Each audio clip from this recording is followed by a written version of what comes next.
ஜெபம் வலிமை வாய்ந்ததா? நம்மளுடைய புரிந்து கொள்ளுதலுக்காக நான் கொஞ்சம் மாற்றி சொல்லும்படியாக விரும்புகிறேன். ஜெபம் வலிமை அப்படின்னு சொல்றதை விட ரிசல்ட்டை ப்ரொடியூஸ் பண்ற ஜெபம் தான் ரொம்ப வல்லமை உள்ளது. The prayer which produces result. இன்னைக்கு ஜெபத்தை ரெண்டு வகையில பிரிக்கலாம். ரிசல்ட்டை கொடுக்கிற ஜெபம், ரிசல்ட் இல்லாத ஜெபம். அப்படி இருக்குதான்னு ஒன்று இருக்குது. நிறைய பேர் ஜெபிக்கிறாங்க, இன்டென்ஷன் ராங், மோட்டிவ்ஸ் ராங். அவங்களுக்கு பின்னாடி அந்த ஜெபத்தை தூண்டுகிற அந்த எண்ணம் இருக்கு பாருங்க, அது தவறு, நோக்கம் தவறு. நம்ம எவ்வளவு நேரம் ஜெபிக்கிறோன்றது முக்கியம் இல்லை. இந்த ஜெபத்துக்கு வருகிற அந்த ரிசல்ட்டை வச்சுதான் உங்க ஜெபம் பவர்ஃபுல்லா இல்லையான்னு முடிவு பண்ண போறோம். தி ரிசல்ட் என்ன பாஸ்? இதெல்லாம் பைபிள்ல போட்டிருக்கு. ஆமா இருக்கு. அந்த ரங்கத்தில் இருக்கிற உன் பிதாவை நோக்கி கூப்பிடு. இதுதான் ஜெபம். இதோட வசனம் முடிஞ்சிருந்தா நம்ம இங்க விமர்சனமே இல்ல, பேசுறதுக்கு எதுவுமே இல்ல. நான் பைபிள்ல வசனம் அதோட முடியறது இல்ல. அந்த ரங்கத்தில் இருக்கிற உன் பிதாவை நோக்கி கூப்பிடு, அவர் உனக்கு வெளியே ரங்கமாய் பலன் கொடுப்பார். He will produce result. He will give you result. ஜெபத்துக்கு விளைவு இருக்கு. மாம்சத்தின் ஜெபத்துக்கும் விளைவு இருக்கு, ஆவியில பண்ற ஜெபத்துக்கும் விளைவு இருக்கு. மாம்சத்தில் பண்ற ஜபத்தினுடைய விளைவு என்னன்னா சோர்வு, சோர்வு, டிஸ்கரேஜ்மெண்ட், மன உளைச்சல். கடைசியில ஜெபிச்சு எங்களுக்கு என்ன இல்லை, ஒண்ணுமே கிடைக்கல, ஜெபிச்சு எங்களுக்கு பலன் வரல, ஜெபிச்சு வேஸ்டா போச்சு, நாங்க ஜெபிச்சு இதெல்லாம். புரியுதுங்களா? நம்மளுடைய ஜபங்கள் ரிசல்ட்டை ப்ரொடியூஸ் பண்ணும். நீங்க எவ்வளவு அறிவு வசனம் தெரிஞ்சுக்கிறீங்க அதெல்லாம் முக்கியம் இல்லை. Can you produce result? ஜபமா இருக்கட்டும், ஊழியமா இருக்கட்டும், வசனமா இருக்கட்டும், உங்களோட எதுல இருந்தும் ரிசல்ட் வரலன்னா எல்லாமே வேஸ்ட். ஒரே ஒரு வசனத்தை வாசிக்க போறோம். அந்த வசனத்துல எல்லாமே இருக்கு. அந்த வசனத்தை அப்படி வாசிட்டு அப்படியே பைபிளை மூடி வச்சு போயிடலாம். எல்லாமே everything is there. இங்க யோவான் 20:21 everything is there. இயேசு மறுபடியும் அவர்களை நோக்கி, எல்லாம் மெதுவா சொல்லுங்க, பிதா என்னை அனுப்பினது போல நானும் உங்களை அனுப்புறேன். நான் உங்களை அனுப்புறேன்னு சொல்லல. அவர் இயேசு என்ன சொல்லலன்னா, நான் உன்னை அனுப்பலன்னு சொல்லல. நல்லா கவனிங்க. அவர் நான் உங்களை அனுப்புறேன்னு சொல்றதுக்கு முன்னாடி, பிதா என்ன அனுப்புனது போல நான் அனுப்புறேன். அதுக்கு என்ன அர்த்தம் அப்படின்னா, நான் என்ன செஞ்சனோ அதையும் நீங்களும் செய்வீங்க.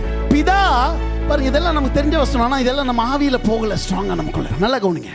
பிதா இயேசுவை எப்படி அனுப்புனாரு தான் கேள்வி. வேலை எல்லா இடத்துலயும் என்ன இருக்குன்னு, அந்த வேலைக்கான ஒரு கால் லெட்டர் வரும். எவ்வளவு பேருக்கு தெரியும்? இப்போ இங்க இயேசுக்கு ஒரு கால் லெட்டர் கொடுத்து அனுப்புறேன். நான் சொல்ல எவ்வளவு பேர் அது பொய்யா இருக்கணும்னு நினைக்கலாம். பொய்யா இருக்க முடியுமா? முடியாதா? கள்ள சர்டிபிகேட் ப்ரொடியூஸ் பண்ண முடியுமா? முடியாதா? இந்த காலத்துல ரொம்ப ஈஸி. அப்போ ஃபர்ஸ்ட் ஒரு ஆர்டர் வரணும். அந்த ஆர்டர் உண்மையா இருக்கணும். இப்போ என்ன பண்ணலாம், போலீஸ் சர்டிபிகேட்ஸ் நிறைய பேர் தயார் பண்ணி கொடுக்குறாங்க. அதனால அந்த ஆர்டர் என்னவா இருக்கணும்? டூப்ளிகேட்டை கொண்டு போய் பண்ணா என்ன பண்ணுவாங்க, இது காமிச்சிட்டு போலீஸ் ஸ்டேஷன் கொண்டு என்ன பண்ணுவாங்க, கால் பண்ணுவாங்க. இவன் என்ன பண்ணிக்கிறான், ஒருத்தன் போலீஸ் சர்டிபிகேட் ஒன்று எடுத்துட்டு வந்துக்கிறான். ஏன்? எதை வச்சு போலி உண்மையை கண்டுபிடிப்பாங்க? அங்க ஒரு சிக்னேச்சர் இருக்கு. எல்லாம் சொல்லுங்க, சிக்னேச்சர். ஒரு லெட்டர் எழுதி அங்கே கீழே என்ன பண்ணுவாங்கன்னா ஒரு சைன் போடுவாங்க. ஆமாவா இல்லைங்களா? எவ்வளோ பேர் அந்த மாதிரி சைனுக்கு நிறைய இடத்துல போய் அலைஞ்சிருக்கிறோம் நம்மலாம் இல்லைங்களா? அவங்க அந்த என்ன சொல்கிறது, தாலுகா ஆஃபீஸ் போய் பிரசிடெண்ட்டை பார்க்கணும், அந்த கவுன்சிலர்கிட்ட ஒரு சைன் வாங்கிட்டு வாங்க, இவர்கிட்ட டாக்டர்கிட்ட போய் ஒரு சைன் வாங்கி, எவ்வளோ பேர் அப்படி சொல்கிறோம் இல்லைங்களா? நான் சொல்கிறது புரியுதுங்களா? என்ன பண்ணோம்? அப்போது இங்கே எது பேசும், இவரை கால் பண்ணிக்கிறாங்க. அந்த சிக்னேச்சர், அந்த சைன் என்ன பண்ணணும்னா, இவருக்கு அந்த அதிகாரத்தோட போய் பேசலாம். பிதா இயேசு கிறிஸ்துக்கு ஒரு சைன் என்ன அப்படின்னு கேட்டீங்கன்னா, நல்லா கவனிங்க, சூப்பர் நேச்சுரல் தான் பிதாவினுடைய சைன் இயேசுக்கு.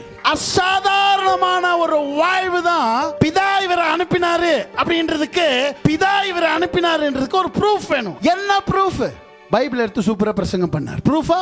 உங்களை விட வேதப்பாரர்கள் ரொம்ப சூப்பரா பேசிட்டு இருந்தாங்க. அது இல்ல ப்ரூஃப். அவர் பிதாவினால் வானத்திலிருந்து வந்த மேசியான்றதுக்கு ப்ரூஃப் என்ன அப்படின்னு பாத்தீங்கன்னா, அவர் மரித்தவர்களை உயிரோடு எழுப்பினார், குஷ்டரோகிகளை குணமாக்கினார், கண்களை ஓ ஹalleluya ஷகரபகதனா. இதுவரை பூமியில ஹalleluya ஆதாம்ல இருந்து கடைசி சகரியா புத்தகம் மல்கியா வரைக்கும் எந்த தீர்க்கதரிசி யாரும் செய்திர.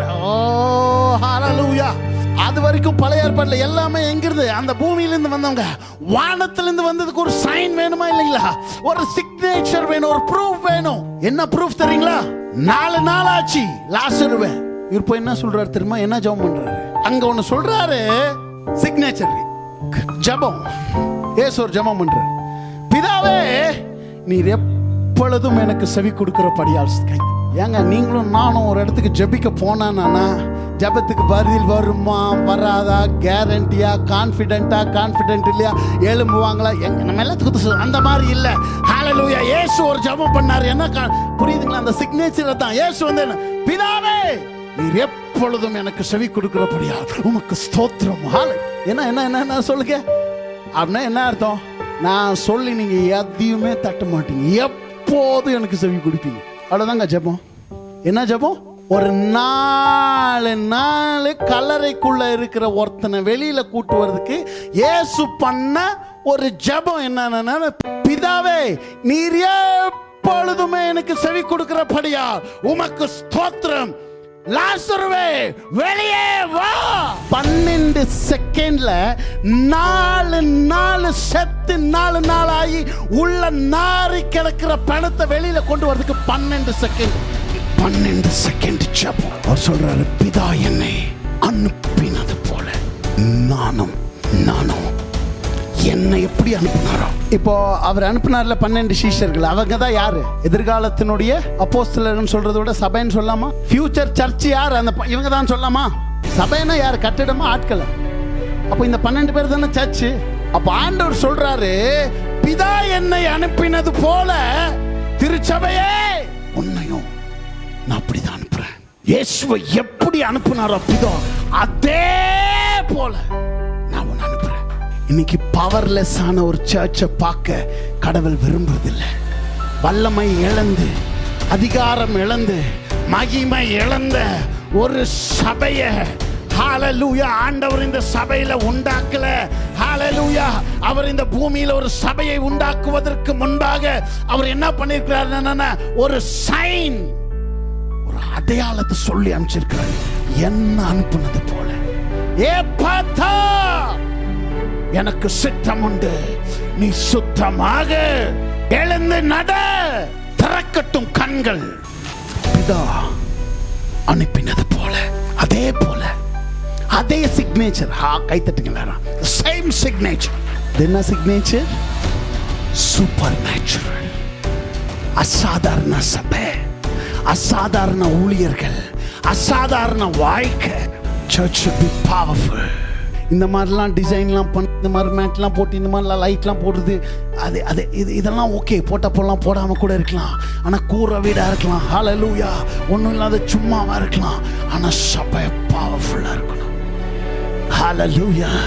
ஒரு சபை ஒரு இடத்துல இருந்தா அங்கே இருக்கிற சுற்றி இருக்கிற எல்லா அந்தகார சக்திகள் நடுங்கணும்.